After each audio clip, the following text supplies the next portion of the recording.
The world, as is everybody that both you and I have occupied in our entire lifetime. The I that I use to describe myself is not so obsessed that he insists upon staying only in one body.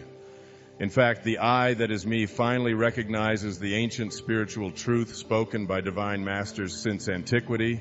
None of us are really doing anything. Rather, we, that is our bodies, are merely being done. What is your body being done by? An invisible organizing intelligence that takes the cells of your body, changes them into new cells, and discards the old cells. The I that you think you are observes the entire process, for the most part helplessly.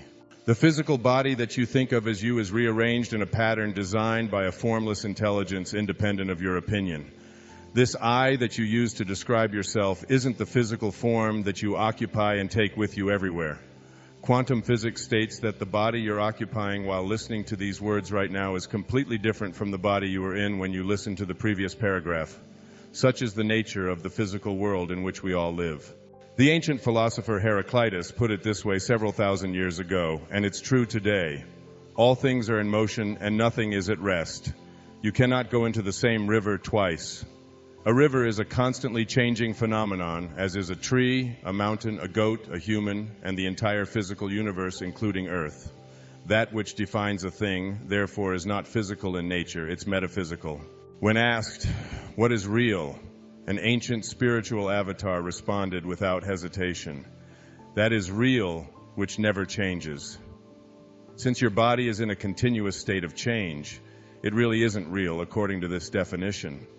If you try to find that toddler body you once occupied, you realize that it's not real since it no longer exists.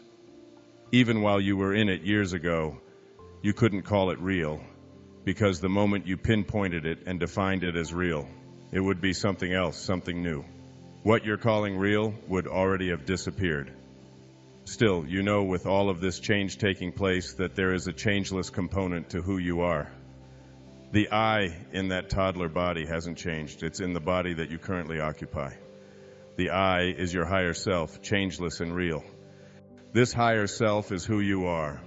When you make this discovery and consciously befriend the I that you are, nothing is impossible.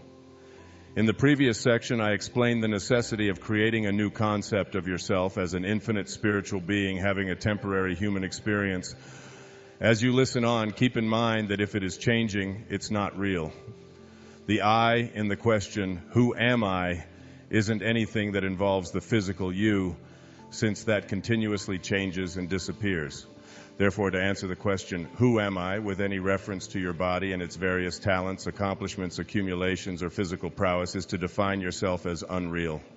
Who you are then must be changeless and therefore birthless as well as deathless. Who you are is a formless energy, a spirit, if you will, with the capacity to be unchanged and at the same time occupy an infinity of bodies. Think about this. It is truly a bewildering phenomenon. You are changeless and therefore real. What you've believed were facts explaining who you are simply illusions, or what metaphysicians call unreal. You were convinced by some well-intentioned relatives and teachers and cultural influences that you really are this ego of yours, when in fact everything the ego uses to define you is disappearing as fast as you can assess it. Your possessions, your achievements, your reputation, your trophies, your bank accounts, even your family members, including your children, are all aspects of a world that is changing, dissolving to nothingness, all unreal. Here is how a brilliant scribe described this phenomenon poetically. This quiet dust was gentlemen and ladies and lads and girls, was laughter and ability and sighing and frocks and curls. This passive place, a summer's nimble mansion where bloom and bees fulfilled their oriental circuit, then ceased like these. In this poem, Emily Dickinson reminds you with her dazzling honesty that all ceases and turns to dust. Everything you may have believed was the real you, including the body and all of its accomplishments and even its laughing and sighing. But the real I that is you can smile at all of those lower self, ego-identified proceedings. Your higher self exists beyond that lower false self. It is, in fact, higher than all of your earthbound identities. You have a self that can look down from a more exalted position upon that lower ego-dominated self. So begin to know yourself as something far greater than the ever-changing, ever-dying aspects that have dominated your picture of who you are. Who am I is then answered with, I am an infinite being who originated not from my parents, but from a source that is itself birthless, deathless, and changeless. Your connection to source. We have all been created from the same source, and it is my conclusion that we must be like what we came from. It matters not what we call this source. The Tao that can be named is not the eternal Tao, is the message in the opening lines of the Tao Te Ching. Call it Tao, call it God, call it Jehovah, call it divine mind, it matters not. You are merely interested in recognizing that you originated from the source of all life in a form you know as your constantly changing physical body, which obviously contains the creative energy that you came from. Listen to these words, recorded during a 1967 lecture given by an initiatic science master, Omram Mikhail Ivanhov of Bulgaria. Quote, the Creator has planted within every creature a fragment of himself, a spark, a spirit of the same nature as himself. And thanks to this spirit, every creature can become a creator. And this means that instead of always waiting for their needs to be satisfied by some external source, human beings can work inwardly by means of their thought, their will, and their spirit to obtain the nourishing, healing elements they need. This is why the teaching I bring you is of the spirit of the Creator and not of matter. Unquote. I love this quote because it speaks to a part of you that has been largely ignored throughout all of your educational pursuits and accomplishments. The key words here are a fragment of himself, a spark that lies within you, but has largely been left unexamined. This is a great image for you to begin to understand the greatness of your higher self.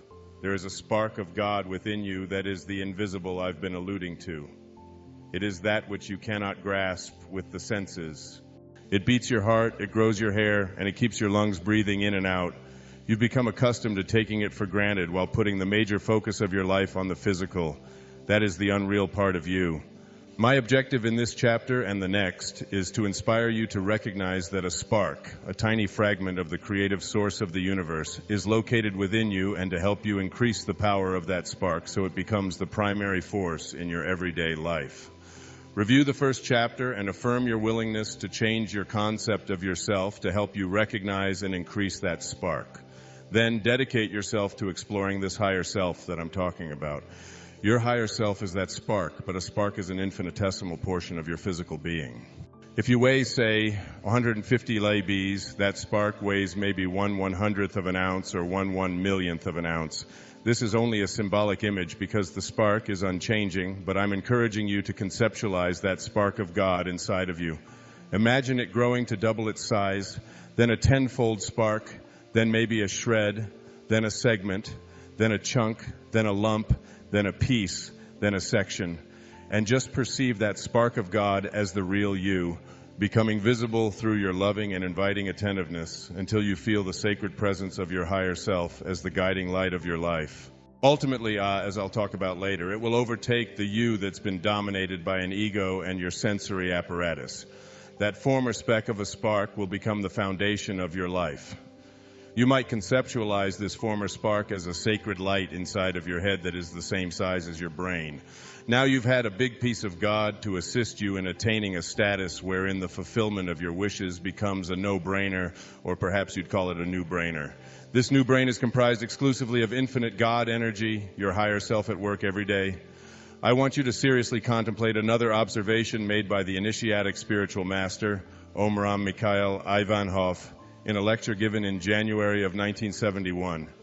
This is a lecture that I've listened to many times, and I quote, "Our higher self is perfect, omniscient, and almighty, a fragment of God himself, a pure, transparent, luminous quintessence. This will very likely be a challenge for you as you consider a new concept of yourself by accepting some truths that you have been raised to believe are falsehoods. Yet, I ask you to study this ancient spiritual teaching, which is designed to familiarize you with a radical idea about the powers you possess just by the fact that you are a living, breathing human being. If you are committed to accessing your higher consciousness, then you must be willing to do what is required in order to integrate what this great initiatic teacher is offering in order to accomplish becoming an almighty being."